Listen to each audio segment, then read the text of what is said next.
مساء الخير. نبدأ الكلام بالصلاة على محمد وآل محمد. شوفوا هاي مشتركات الأبطال، شوفوا شلون نشاط عليها، ملتزمة بالحرف الواحد. اكو هواي بنات يشتركون شهر ويبطلون، او مشتركة ويا مدرب تروح تطلع من النيت تتمرن عشوائي او تسوي بكيفها.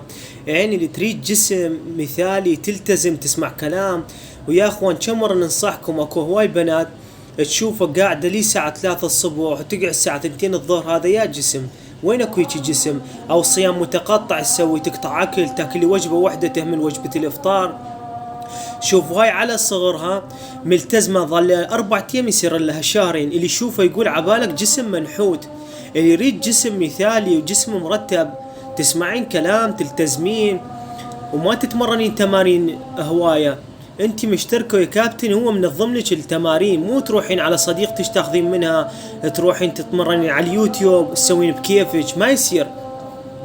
وثاني شيء اهم شيء وجبة الافطار. هواي من الناس يقول والله نحن ما نحب وجبة الافطار، او ما نقدر نقعد من الصبح، او ما نسيطر على نفسنا ننام من وقت. ماكو شيء اسمه ما تسيطر، تجبر نفسك غصبا عنك تنام.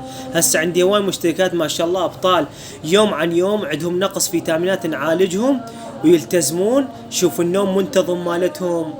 وتحياتي لكم كابتن حمود العربي.